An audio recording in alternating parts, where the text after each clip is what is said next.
Very good morning, everyone. Welcome back. Let's continue with our next point under economics today. That is significance of index numbers. ठीक है, index numbers का हमने थोड़ा सा जो practical background था वो हमने कवर अप कर लिया. प्रैक्टिकल प्रॉब्लम्स अपने हो चुके. Now the theoretical parts we have started and हमने जानबूझ के थियोरेटिकल पार्ट्स बाद में रखा क्योंकि एग्जाम्पल्स एक बार समझ में आ गए तो कंसेप्ट क्लियर हो जाती है और कंसेप्ट क्लियर होने के बाद ये थियोरी समझने में काफी इजी हो जाएगी. ठीक है. So the significance of index numbers today we will start. Significance में also known as importance. Okay, means आपके एग्जाम में क्वेश्चन सिग्निफिकेंस ही रहेगा ऐसा कुछ नहीं है. अगर आपके एग्जाम में क्वेश्चन आपको मिलता है कि importance of index numbers, in that case what to do? In that case you have to write the same points with significance. Okay, significance और importance एक ही होता है. Like nature, features and characteristics एक ही होता है. Okay, so before starting actually the points under significance, let's discuss the background या फिर एक बार meaning हम फिर से clear out कर लेते हैं. Okay, what we do under index number? Under index number we compare the financial data of current year with the base year. Okay, base year is chosen from the past period. Okay, अपने past में जाके हम कोई भी एक period को choose करते हैं और उसके साथ करंट ईयर का डेटा कंपेयर करते हैं. उसी को हम क्या बोलेंगे? Index numbers. For example 2010 and 2020. So current year is what? Current year is 2020. Okay. So 2020 के अंदर प्राइसेस क्या है, क्वांटिटी कितनी डिमांड हो रही है, ओके, या फिर किसी प्रोडक्ट की वैल्यू क्या है, इसको हम कंपेयर करते हैं with the same variables in 2010. It is known as index numbers. Right, means अभी अगर किसी कमोडिटी की प्राइस है 100 रुपीज एंड 2010 में वो प्राइस थी 50 रुपीज, दैट मीन्स अभी प्राइस डबल हो चुकी है. तो इंडेक्स नंबर क्या है? प्राइस इंडेक्स नंबर क्या है? 200%. राइट, तो that is what index numbers is. ये हमारा काफी हद तक अभी क्लियर है तो हम डायरेक्टली अपने थियोरेटिकल पॉइंट्स की तरफ मूव कर सकते हैं. Let's move forward. See number 1, helpful in framing suitable policies. Okay, index numbers helps various economist and government to frame various policies. Government बहुत सारी पॉलिसीज बनाता है. ठीक है, तो ये जो पॉलिसीज वगैरह अपने को फ्रेम करनी होती है ये किसके बेसिस पे हम फ्रेम कर सकते हैं? तो हमें पता होना चाहिए ना कि मार्केट में कंडीशन क्या हो रही है. Right, prices of commodities, whether they are going high और whether they are going low. Okay, income of people, whether it is going high और whether it is going low. ठीक है, ये सब हमें मार्केट के अंदर का ट्रेंड एक्चुअली पता होना चाहिए. On the basis of that only government can prepare various policies. Policies like taxation policy, economic policy, agricultural policy, industrial policy. Okay, and there are n number of policies. For example, एक ले लेते हैं हम taxation policy. So taxation policy के अंदर government क्या करेगा? Government क्या देखेगा? Taxes is collected on the income of the individual, right, या फिर इनकम ऑफ द कंपनीज. तो गवर्नमेंट क्या देखेगा? 2010 में कितना इनकम था, 20 में कितना इनकम है. ठीक है, अभी इतना लॉन्ग पीरियड वो नहीं कंसिडर करते. They will consider just 2019 with 2020. Okay, क्योंकि गवर्नमेंट का बजट हर साल आता है तो गवर्नमेंट देखेगी कि इनकम लोगों की 2019 में कैसी थी, 2020 में कैसी है. अगर ऐसा लगता है उनको कि लोगों की इनकम 2020 में अच्छी खासी बढ़ गई है, then they can increase rate of taxes. Okay, ऐसा अगर उनको लगता है कि गवर्नमेंट को अगर ऐसा लगता है कि 2019 में लोगों की इनकम अच्छी थी लेकिन 2020 में ये कोविड-19 की वजह से लोगों की इनकम बहुत कम हो गई है, so in that case they can reduce rate of taxes in order to avoid और in order to reduce the burden on common man of taxation. ठीक है, तो टैक्सेशन पॉलिसी जस्ट एक एग्जाम्पल होगा. इस तरह से बहुत सारी पॉलिसीज रहती है जिसको फ्रेम करने के लिए गवर्नमेंट को हेल्प होती है. ओके, किससे? तो इंडेक्स नंबर से. Next, number 2, helpful in studying trends and tendencies. Okay, trends and tendencies. Trend मतलब क्या है? Trend means where it is going actually, ठीक है। For example we will take price. हमने अगर किसी एक कमोडिटी की प्राइस ले ली तो 2019 में वो इतनी थी एंड 2020 में वो इतनी हो गई है, प्राइस बढ़ गई है, तो ये क्या होगा? This is the upward trend और this is the increasing trend, ठीक है, मतलब बढ़ रही है। या फिर 20 से 21 में फिर से नीचे जाएगी तो उसको हम क्या बोलेंगे? डिक्रीजिंग ट्रेंड, ओके, मतलब गिर रही है, कम हो रही है। So where it is going actually, it is going high और इट इज गोइंग लो। ये जो हम स्टडी करते हैं उसको हम क्या बोलते हैं? Studying the trends and tendencies, ठीक है। तो ये ट्रेंड हम कैसे स्टडी कर सकते हैं कि भाई जो इकोनॉमिक वेरिएबल्स है लाइक प्राइस, क्वांटिटी, वैल्यू, ये बढ़ रहा है कि कम हो रहा है, ये हम कैसे स्टडी कर सकते हैं? तो स्टडी करके इंडेक्स नंबर को, राइट, इंडेक्स नंबर का स्टडी करने के बाद हम ये ट्रेंड इजीली देख सकते हैं। फॉर एग्जाम्पल 2019 में जो प्राइस थी वो थी 50 रुपीज, फिर हो गई 100 रुपीज 2020 में, ओके। सो आपका इंडेक्स नंबर अगर आप कैलकुलेट करोगे तो आंसर क्या मिलेगा आपको? 200%, बराबर है, डबल हो गई है ना, तो 200% आपको आंसर मिलेगा। So you can easily see that there is a increasing trend of 200% in the price of commodity so and so, commodity X for example. Next, number 3, helpful in forecasting future economic activities. Definitely guys, see, आपको अगर ये पता चला कि 2019 में price थी 50 रुपए, अभी 2020 में प्राइस हो गई 100 रुपीज, तो आपको एक तो आइडिया आ ही जाता है कि ये प्राइस बढ़ रही है कंटिन्यूसली, मतलब आगे फ्यूचर में चल के 100 से 200 भी हो सकती है, right. Now we are in, suppose this is 2019, this is 2020, this is 2021. Okay, we are in 2019. I'm sorry, we are in 2020. तो 19 और 20 का ट्रेंड स्टडी करने के बाद हम एक आइडिया तो लगा सकते हैं ना कि यार अभी 200% का इंक्रीज हुआ है, तो आगे चल के नहीं 200% तो एटलीस्ट 180%, 170% या 150% का तो इंक्रीज होगा ही होगा, ओके। तो on the basis of last previous some years we can easily study the trend of future. Future में क्या होने वाला है उसका हम फोरकास्ट कर सकते हैं, उसका हम एक आइडिया लगा सकते हैं, और अगर वो हमारे लिए पॉजिटिव इम्पैक्ट लेके आने वाला होगा, अच्छी बात होगी, तो well and good.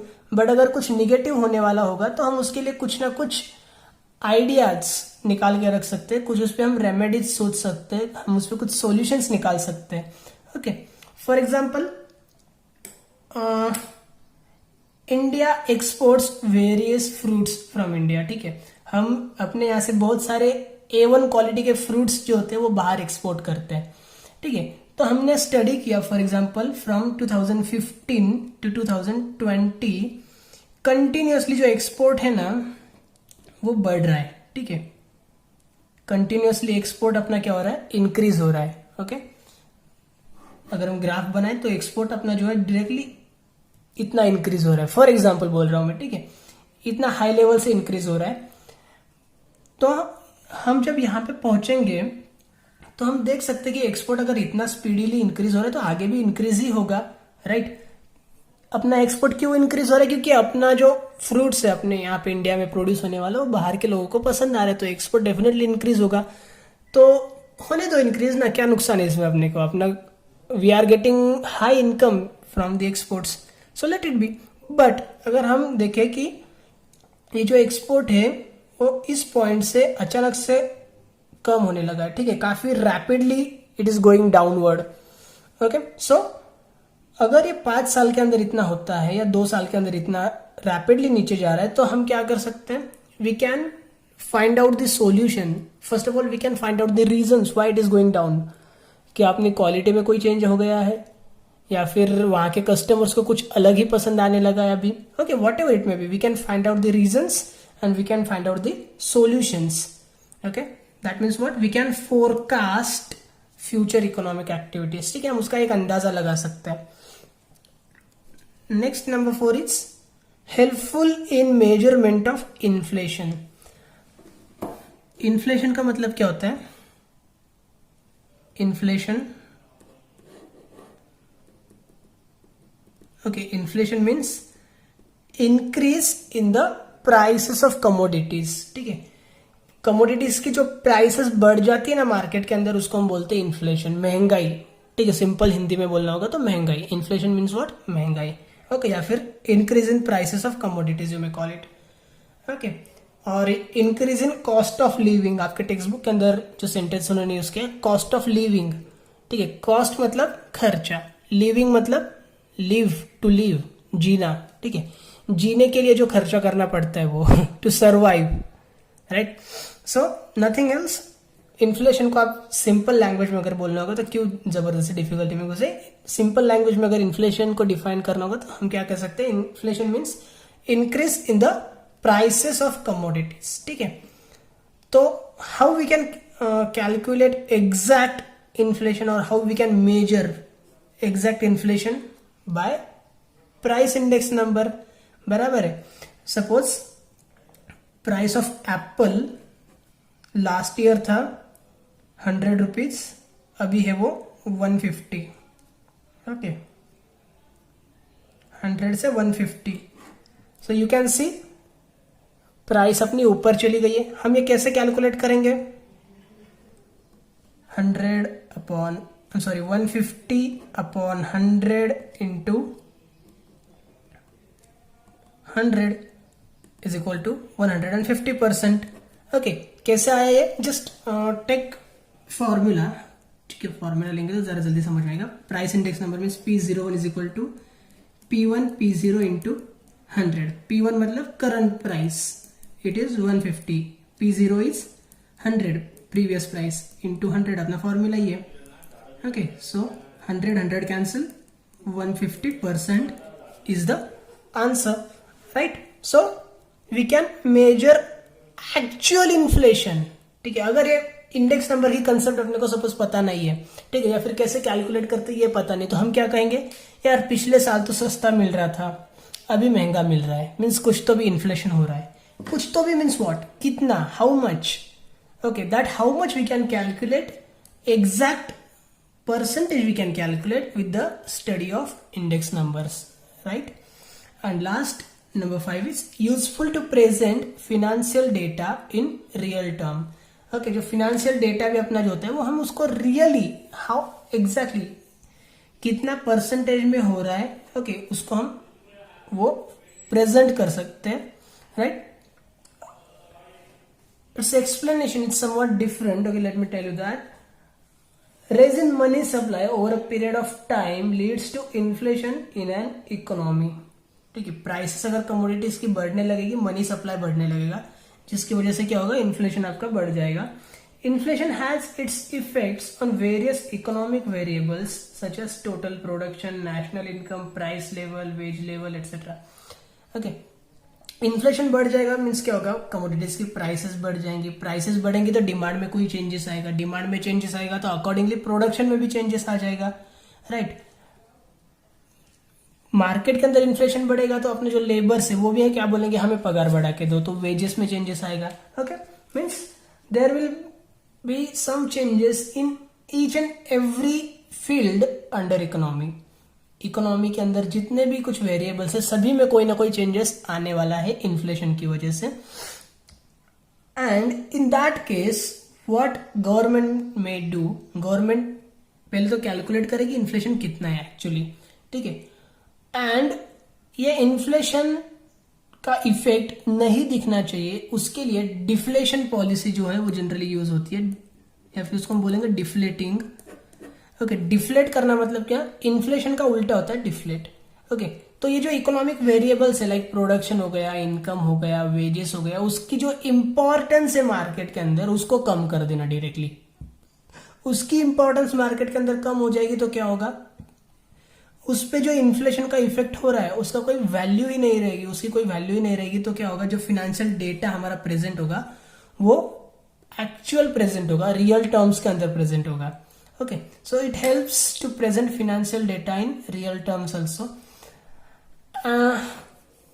The question is very little bit small, ठीक है, काफी छोटा है ये, but one thing I already told you कि ये टॉपिक जो अपना इंडेक्स नंबर्स, इसके अंदर आपके लिए बस एक चीज इंपॉर्टेंट है, very important, that is practical problem based on weighted index number. Okay, that means एक तो last pairs method and Paasche's method, ठीक है। ये जो दो मेथड्स है, इन दो मेथड्स पे आने वाले जो प्रैक्टिकल प्रॉब्लम्स है वो आपके लिए इंपॉर्टेंट है एग्जाम के अंदर। None of the theory question has importance in your exams from this topic at least, okay. इस टॉपिक में से कोई भी थ्योरी क्वेश्चन इतना इंपॉर्टेंट नहीं रहेगा, ओके। और प्रॉब्लम्स भी सिर्फ वेटेड के अंदर, सिंपल वाला कोई भी प्रॉब्लम आपके लिए इंपॉर्टेंट नहीं है, okay. So just we are studying because we must know all this things. अगर कुछ नहीं समझोगे तो definitely you can question me, I will try to sort out all your queries. Thank you so much, bye bye, take care.